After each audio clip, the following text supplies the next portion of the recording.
Welcome to the Collector Car Podcast. Hey, this is Greg Stanley. As this post, it is Thanksgiving Day. Hopefully you're with friends and family enjoying a wonderful dinner, maybe a turkey dinner, maybe something non-conventional, but whatever you're doing, hopefully you're having a great time with family and friends and thankful for all of those around you. I am actually traveling down to Georgia as we speak, Thanksgiving morning, to visit family and friends for the weekend. So really looking forward to that. But I just came back from an incredible trip to Chicago for the Muscle Car and Corvette Nationals. Now, if you've never been, it is quite the show. It is one of the best muscle car shows in the country, very well curated. And if I had to come up with one theme for the entire weekend, it was muscle car colors. It was just an amazing display. The short term is called MCACN for Muscle Car and Corvette Nationals. And it's funny, as my wife, sometimes she loses track as far as where I'm traveling to, which I do as well. And she asked me, she knows in Chicago and she knows Muscle Car and Corvette Nationals, but she said, "Are you going to Chicago?" And then I said, "You mean Chicago?" Anyways, so great show, great time. The most enjoyable display. Now, if you're watching on YouTube, I'll throw up some pictures here. I really enjoyed was the creativity in the watermelon Mopar display. So they were all green and pink, and the owners even had watermelon shirts to go with it. Very, very inventive, very, very creative. Some of the other stuff that was really cool to see was a collection of 1978 Mustang II King Cobras, one in every color, which was really cool to see. I'm assuming it's every color. There were 8 there. I think they were owned by the same owner, and they were immaculately displayed. Very, very cool. Colin Colmer was able to curate 9 white 1965 Shelby GT350s. And yes, white is a color. Black is the absence of color. And so that was a very cool display, including 2 R models, one of them which was the rarest, most known Shelby of all time, the Flying Mustang, that has sold twice for around $4 million. Wayne Creaney had his GT350 there as well. That was a really cool lineup to see. And then I did a bunch of interviews. So that's why you're here. That's why you're listening. So what do I have coming up? I have Rick Schmidt from MPD, National Park Depot fame, with his unrestored 1964 Ford Galaxy. That is a really cool story because it only has 12 miles. And there's another one, its sister car next to it, that has even fewer miles from new. I reviewed the most highly optioned Hemi Cuda ever known to exist, and it has an amazing story. Such an amazing story that it will actually I have a follow-up podcast about it, which goes into some of its amazing international ownership history. And then, I love Corvettes. My favorite year is a 67. I found the owner of a 1967 big block, unrestored 427 car. Very, very cool. Then an owner, his first collector car, 1964 Chevy Impala 409, 425 horsepower, 4.25 horsepower, red Impala. That was really cool. So even more coming up on this episode. But where am I heading to next? Well, after Thanksgiving, I'm headed to California. I'm going to visit the Peterson. I am going to Jay Leno's garage, but only as a visit. I don't know that Jay will be there or not. Hopefully I'll be able to take some pictures and put those on my newsletter. So again, if you're not on my newsletter, please shoot me a note, greg@thecollectorcarpodcast.com. I'll add you to my newsletter as pretty much every Monday, every Sunday, every Monday, just where I've been traveling, what cool car stuff have I been uncovering. So, but let's get to the episode. As I said, hope you're having a great time with friends and family for this holiday season. Imagine a journey so rare it only happened once. That's the spirit behind Once. Exclusive, one-time only adventures that will never be repeated. Our next experience, American Muscle Legends, takes you trackside with the most iconic cars in history, complemented by luxury accommodations and behind-the-scenes access you simply can't buy. Spots are limited. When it's gone, it's gone. You can learn more at discoveronce.com/muscle. RM Sotheby's is the world's largest collector car auction house by total sales. They are the preeminent market maker of high-quality collector cars and collections, regardless of size or complexity. By working in partnership with the Sotheby's team and its network of 80 offices in 40 countries, RM Sotheby's has established the largest client network of any collector car auction house in the world. Join the RM Sotheby's family by connecting with one of their car specialists at rmsotheby's.com or contact me directly at gstanley@rmsotheby's.com. All right, so I've got Rick Schmick here, previous podcast guest. Rick, how you doing, buddy? I'm doing great. How are you doing, Greg? Good, good. Now, you have NPD, National Parts Depot, and I know you love to collect preservation cars, unrestored original cars, Yes, right? yes. Now, I believe you're actually standing beside one right now. Is this one of your cars? It is. It's what I would call one of my very extreme examples of an unrestored preserved car. Explain that.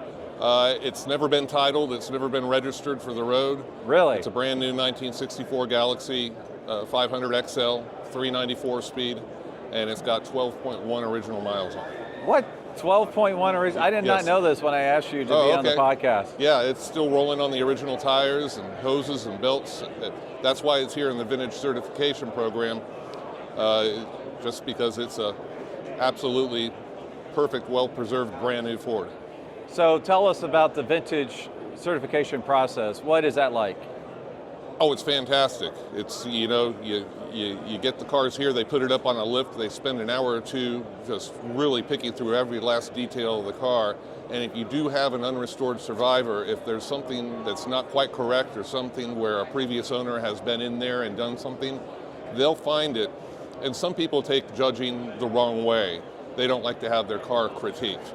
But it's invaluable to us. We learn everything we possibly can about a car that we put through this program so that we can fix it and make it as right as possible. With this car, there's not a whole lot to learn because this car has never been tampered with, and we've had it in our ownership since 1993. Wow. And since we maintain a dealer's license, I've never had to title it, and it came to us on MSO because we purchased it from a retired Ford dealer. So that's how it's made it its entire life without ever being registered or having a license plate. So what Ford dealer did you buy it from? The gentleman's name was Bob Mercer. Okay. Bob Mercer Ford in Hickman, Nebraska. He was in business up to 1970. Right. And then at that time, Ford pulled his franchise along with a lot of other small farming dealerships in that area because the big city dealerships were complaining that they were undercutting them and taking away too much business. But Mr. Mercer, between 1962 and 1970, set aside one vehicle a year. And in 1993, he placed an ad in Hemmings Motor News trying to sell all 9 of his Fords, and my dad wound up buying 5 of them. And wow. This 64 is one of them. Do you mind popping the hood, take a look Sure. at some of this original goodies here? I know one of the best thing about these early cars is the stickers, Yeah, the battery OK sticker is barely hanging in there. Oh, wow. It's pretty well preserved, but you can detect some patina with it because when things sit. Yeah. And, So it's got and storage is very key. Since the car's been with us, it's always been an air-conditioned, climate-controlled storage. Right. But prior to coming to us, Mr. Mercer kept all of his Fords in a retired school bus barn, which was basically a concrete block building in the middle of Hickman, Nebraska. So you said 12.1 miles? 12.1 miles. So yes. they didn't really drive these even at the factory much, test miles or anything? Usually the cars would line up, by the time they got it out of the factory, out into some holding lot, and then onto a train or onto a truck, the dealers usually receive the cars with about 2 miles on them. Oh, okay. Yeah, 2 or 3 miles on them. What's this piece of paper right here? I don't know. It's a tag. Oh, it's the antifreeze tag. Wow, that's amazing. Do you mind opening the interior just to take a quick look? So it's black with red interior. Is that a 390 yes. engine? 394 barrel, X code. Oh, 4-speed car. Yes. Wow, look at this interior. The interior is really the highlight of the car because the XL option is what got you this bucket seat and console interior with the molded door panels, and it was very upscale. It was kind of because Ford took a lot of pride in its Thunderbird interiors of this same era. Right. And when you bought a Galaxy 500 XL, you really kind of got that rich, expensive Thunderbird interior in your Galaxy. Now what's interesting is this is what, a 64? Yes. So we have a 63 right next to it, don't we? I know that's not yours, but... This car came from the same collection in '93. This is one that slipped through our fingers. That went out to Oregon. So like I said, we got 5 of the cars out of that ad. This is the first time these 2 cars have been near each other since 1993. Are you serious? Yeah. Well, you could probably buy it today. Yeah. Well, thank Rick. Always appreciate it. Thank you. Appreciate it. All right, I have Mike Mancini here with American Muscle Car Restoration. Now, Mike, we met a couple years ago, 6 or 7 now, I think it's been. And I was in my food business, and I just dropped by to see what you're up to, and I was like really blown away by the quality of work you do up there. I appreciate that. I remember your visit. Yeah. And so you mostly do Mopars, but I know you do other stuff too. But this is one of the most significant Hemi Cudas ever, correct? That's right. This is the highest option Hemi Cuda that anyone knows exists. It's got 30 options on it, and it's a real special car. It was exported originally to Kuwait, and so it has just an unbelievable eye candy assortment of options that they checked off the box. Yeah, and I see that it says it's one of 4 export Cudas known, and you know these are famous for having their data tags here with the more numbers and letters, the more options, basically, right? Correct. Yeah, this is considered a 2-tag car because the options were so plentiful they overran onto a second tag, and that 3rd tag designated that this was a Hemi fender car, which was issued to all Hemi equipped vehicles. So the Hemis had a slightly different fender. Yeah. Is it to do with the motor mount shock towers? No, it was just to accommodate the 15-inch wheels. Oh, for the 15-inch wheels, okay. All right, well, walk us around the car a little bit. If you would, show out maybe some of the rarer parts or the unique options. I know there's one in the back I want to see. And just like point out a couple of the cool things that's a part of only this car. Sure, this restoration was a new old stock and assembly line only type of restoration. It was done with OE certification in mind. So most of the parts are very, very difficult to find, especially for a Hemi. So you've got original parts such as battery cables, radiator hoses, fan belts, all the weather stripping. The weather stripping's original? I mean, original OEM? New old stock, yeah. Oh my gosh, There's wow. spark plug wires, even this fuel hose. This is new old stock. Now they do reproduce this, but if you had them side by side, you'd notice a significant difference. So there's a tremendous amount of parts like these shaker drain hoses. Those are original. None of this is reproduction. None of it's bought from a catalog. So, what was the hardest part to find? The hardest part to find, we would have to go to the trunk compartment for that. Oh, okay, let's check that out. Now, is this Hugger Orange? This is Hemi Orange. Hemi Orange. EV2. I'm not a Mopar expert, let's be upfront. So the hardest part, I'd say the 2 biggest parts on this car that are trick are this new old stock trunk weather stripping. I've only seen one in my entire career. Wow, okay. And the difference is they have an indicator mark molded into the rubber, and they have a skinned construction, so they wrinkle around the corners. If you bought a reproduction, it's just a flat piece of molded rubber. Now, for the average person, we would have 0 idea, right? And even with 0 idea, like, you know, to the average person, hey, it's a piece of rubber, right? Yeah. So how difficult can it be? Yeah. But for this level of restoration and certification and provenance and historically importance of this car, that's what you want. Well, when you're building a car for OE certification, that's the ultimate in Mopar judging. Right. It's even beyond NCRS Corvette judging. They put the cars on lifts, and they spend about 4 or 5 hours on one car going over every single square inch, inside out, top and bottom, to check for originality, correctness, and condition. And so it's a very, very stringent process. And so if you don't have parts like this, you will lose points. The second biggest part would be this trunk mat. In halfway through 71, they switched from a rubber mat to a foam-backed mat. And I happened to be lucky enough to find a new old stock roll of it on eBay several years ago. Oh my gosh, wow. Unfortunately, the roll is about 30 feet long, and there's only about 10 feet of good material on the roll. So I was able to make a mat for this, but we were able to stamp it with all the correct markings that we matched to another original 10,000 mile survivor that we have at the shop. So this is a true representation of what would have come on this car from new. And this is something that no one else would be able to have because the material is unobtainium. Right. And I was fortunate enough and lucky enough to find that material. And there's one more thing that came to mind parts-wise. These tires on this car are 1971 date-coated new old stock tires. I was going to ask you that when I saw those. That's amazing. And they were in absolutely pristine condition. These were purchased at an auction, and every tread still has all of the ink markings from the original Goodyear manufacturing plant. Holy cow. So you've really found some treasures just for this car. Oh, yeah. The car is a treasure, but then you found other treasures to build the car, right? Absolutely. Well, tell us about the slats on the back. I thought this was so cool to see the way you can unhinge them. Yeah, the rear window louvers was a rare option, and actually some states they barred you from ordering them because of obstruction laws.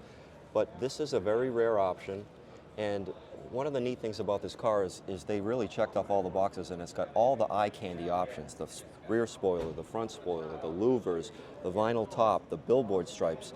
Now, U.S. production on a 71 Hemi Cuda was 59 cars, and total Cuda production, there was only about roughly 1/3 of cars were actually factory ordered with this stripe. So it's very rare. Yeah. You see it on every Cuda because everyone loves it, but really factory delivered, it was very rare. Do you mind opening the door, just telling us a little bit about the inside?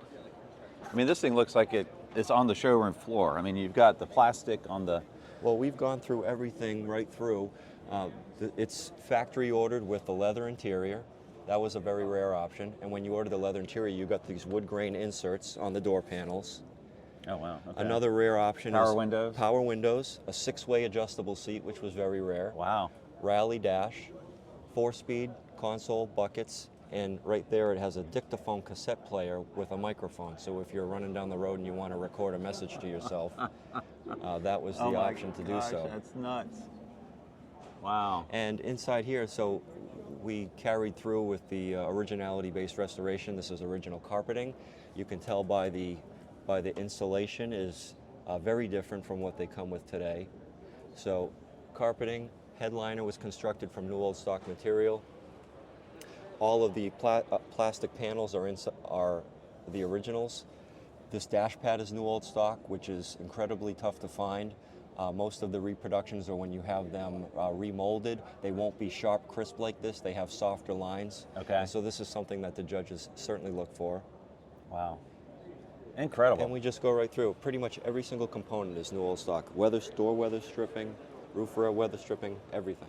Now, I know that this was quite a story, the history of this car, how it came to the current owner. So I'm going to do another podcast episode with the expert that helped source this car, which will go into the history a lot more. But I really appreciate you reviewing this car, telling us about some of the cool stuff, and just showing the amazing work you do at your shop. Thank you so much. My pleasure. Hey, I appreciate it, Mike. All right, it's Sunday morning. I just have to show this off, this incredible Mako Shark motion performance. You can see the fish scale paint job, which is incredible.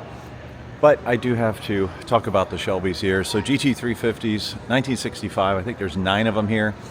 But you know I love Mustangs, you know I love Shelbys.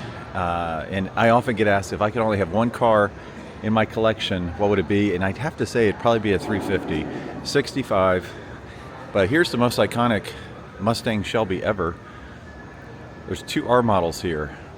And this is it, the Flying Mustang. You can see that's not the most famous picture, but that's one of them. So this car is such an historic car, and I believe it was sold for $4 million twice. So then you have another R model next to it, and then the rest of these are street cars, but they're still rowdy Shelbys. Here's Wayne Carini's, and for his collection, when I was in his garage a couple years ago, I asked him, if you sold all your cars, what's the last car that you would sell? And he said it would be the GT350.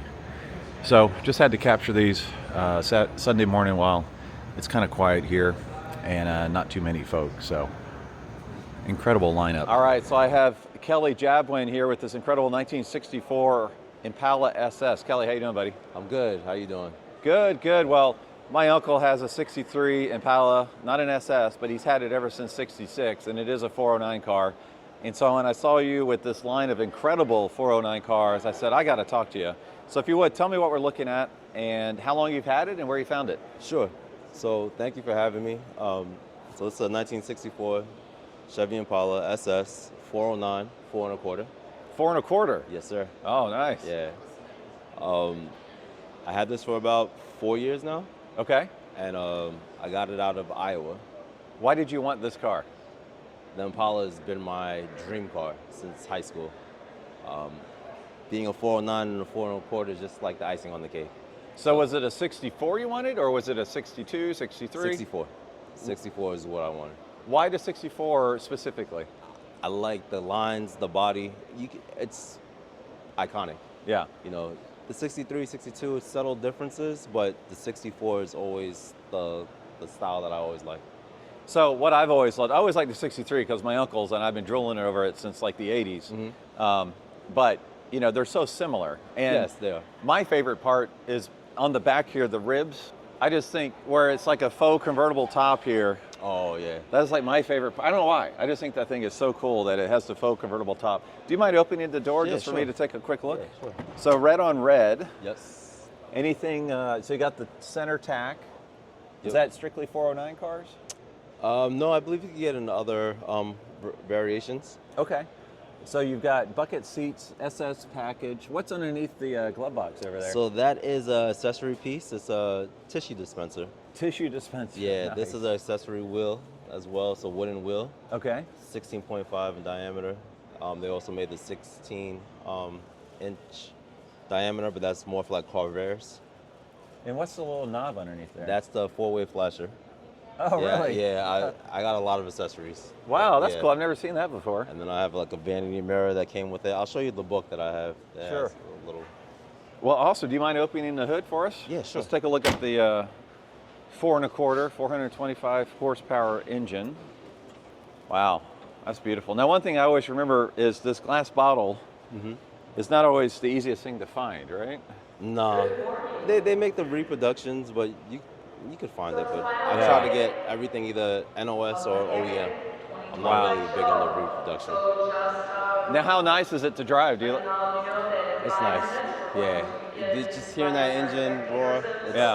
It's nice. Yeah. Do you drive it very often? I do. My wife and I will take it, for weekend cruises. I've driven it to several shows, but just nice weather though. It's not coming on in the snow. Yeah. The Take rain. care of it. So you mentioned a book. Can you show us? Yeah, sure. Oh, I like the front license tag too. New York World's Fair. Pretty cool. All right. So oh wow, what is this? This So is this is an accessory booklet that you could buy different accessories. wow. You gotta be careful For with the that car. thing, don't Yeah. you? Oh yeah. Okay. So it's the factory accessory booklet for the Correct. Impala. From radios, that's where you would highlight your tissue box. Wow. It's for Trailer station hitch, wagons. luggage, all sorts of great stuff. Wow. The bumpers, those are accessories that's on the car, front and back. Oh yeah, there's Tissue the tissue dispenser. box. Yeah. Wow. Well, Kelly, thanks so much for bringing this to MCACN, and really enjoy looking at your car. Thank you. Thank you for having me. Enjoy the show. All right, so I have Fred Rutherford. Fred, how you doing, buddy? I'm good. How are you today? Good. Well, I love 67 Corvettes. It's like one of my favorite of all time. And when I saw this car in its unrestored state with unique colors, I said I got to talk to that guy. And I also know you, so I thought that'd be cool. So if you would tell us a little bit about this car, how you got it, why you wanted it. So it's a 1967 coupe, 427 big block, 390 horse, 4-speed, Survivor. I found the car for sale, and I had a 67 Corvette convertible Survivor, but I'm really a coupe guy. I love coupes. Yeah.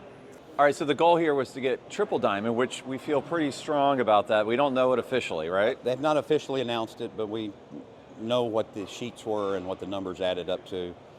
They have a point system of 1,000, and you can't lose any more than 50 points to achieve triple diamond. So you've got the first 2 bars, and this is the third This to is get the the triple third. diamond. Okay. Well, now when you found it, obviously original Survivor car, there's some rare parts. Did you know like what parts were missing when you bought it? Were there some unpleasant surprises later? You know, it's an unusual Survivor because it has 109,000 miles. Okay. Most Survivor cars have very low mileage, and as we went through the judging, we found small things changed, but they were only service items. Okay. You know, say the heater core got changed, they took the heater box off and put nuts on, but they didn't put all the correct nuts on. Right. So we had to find and source original correct nuts. The wiper blades are, there's 3 different tricoat wiper blades for 67. These are the later 67. Okay. It was very hard and expensive to find the correct NOS wiper blades. Now, what's the color combo? Because it's a unique color combo It's here. Elkhart blue with a teal stinger, which is kind of almost a tone on tone, and it's an original stinger, so it's original. All the paint even here is original, besides all over the car. Elkhart blue was the second rarest color to black, and most of these came with a teal interior, which is pretty unusual. Well, and also what's so cool is you see the patina, you see the paint issues, call it, but that's what you want to see on a Survivor car. Yeah, I mean, you see the wear through on the ridges where it's been buffed some, and you see crazing on the paint, and it's kind of what you look for a true Survivor. You know, it's interesting on these cars when they were painted, they didn't have a lot of paint down here. Yes. Paint on the bottom of the fender, up under the fender wells, up under the gills, Right. and the bottom of the doors. They didn't bend over and paint those areas. So when you have the car up in the air, a Survivor car, you really see where the That's what you paint want to didn't see. get. You want to And see. you want to see that. Yeah. Do you mind popping the hood? I know there's an interesting story about the air cleaner. So to have an original air cleaner on these cars, this is a reproduction that has yellowed paper, but an original one of these are anywhere from around $5,000. $5,000 for an air cleaner. For an original air cleaner that cost more than the car did new. Right. So, yeah. So the air cleaner today costs more than the MSRP on the Corvette when it was new. That's incredible. And there's a guy here with 3 cars, 65, 396 big blocks, and all 3 have original air cleaners in them. Wow. He puts them in the morning, takes them out at night, takes them back to the room with him. You don't want to have them disappear all of a Sitting sudden. around, Right? no, Well, do you mind showing me the interior a little bit? not at all. Now, is that the faux wood steering wheel that was in 67? Yes, Okay. that's the correct steering wheel. The best thing about this, my friend Kurt Richards there, he got everything working on this car as it's designed to. Wow. We didn't realize you get to Bloomington and they asked to do an operations. Oh, okay. So I had to turn the defroster on. Well, everything from 40 years came out of the defroster no. everywhere. But everything works on the car from as it's designed to, the clock, the windshield washers, all the lights on the dash, you know, the courtesy lights. But door panels are original, seats are original, Floor mat. floor mats are original. So those would have been clear back in the day, or translucent, right? Yeah, and I'm convinced the guy that had this car, it was in Connecticut for 2 years, and then in 69, a gentleman bought it with 21,000 miles, and then he moved to North Carolina. So it was in North Carolina with him till 2008. Every oil change and tire rotation for 3,000 miles from 69 through 2008, he wrote by hand in the owner's manual. Wow. And I'm convinced he was a blue-collar guy that really took care of it for it to survive in this many miles in this kind of condition. Well, the other thing I love, which when I see it, I absolutely love it, you got the original dealer placard back here. Was that Russell? Yep, it came from Russell Chevrolet in Connecticut. The tank sticker was on the car. We had it verified. We got the delivery paperwork from Russell Chevrolet. What does that say? Fairfield, Connecticut? Fairfield, Connecticut, and it's still in business. Oh, and you got the tag. Wow. The license plate frames, the Corvettes came new with 2 of those, one for the front and one for the rear. And those are original, they're not reproductions. They were with the car as well. Can you pop the trunk? I'm just kidding. There's no trunk. Almost, but no. Well, thanks, Fred, for bringing such an incredible car to Muscle Car and Corvette Thank you. Nationals. It's the most incredible show here. I highly recommend it. Oh, all right, this is one of my favorite parts of MCACN is the vintage certification area. So these are all unrestored cars that are here to be verified, and they check everything, including date codes of the tires, the hoses. So we have a 64 Ford Galaxy 500 XL owned by Rick Schmidt, who you would know if National Parts Depot. Here's a 63 Galaxy XL. Boss 429, unrestored. Next is a GTO Judge, 1970. Beautiful blue color.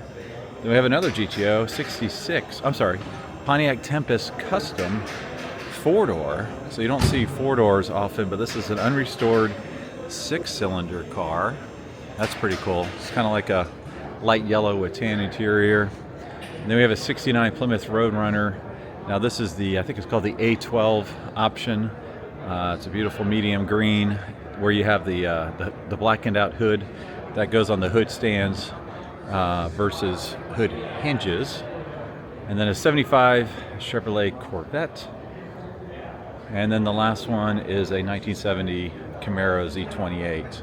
So just incredible preservation cars, and they're here. You can see to the left, you see quite a few of them up on lifts. I believe these are part of the verification process as well. They really look at every nut and bolt, which is just a cool thing to see. All right, it's Sunday morning. I just have to show this off, this incredible Mako Shark motion performance. You can see the fish scale paint job, which is incredible. But I do have to talk about the Shelbys here. So GT350s, 1965, I think there's 9 of them here. But you know I love Mustangs, you know I love Shelbys. And I often get asked if I could only have one car in my collection, what would it be? And I'd have to say it'd probably be a 350, 65. But here's the most iconic Mustang Shelby ever. There's 2 R models here. And this is it, the Flying Mustang. You can see that's not the most famous picture, but that's one of them. So this car is such an historic car, and I believe it was sold for $4 million twice. So then you have another R model next to it, and then the rest of these are street cars, but they're still rowdy Shelbys. Here's Wayne Carini's, and for his collection, when I was in his garage a couple years ago, I asked him, if you sold all your cars, what's the last car that you would sell? And he said it would be the GT350. So just had to capture these Sunday morning while it's kind of quiet here and not too many folks. So incredible lineup.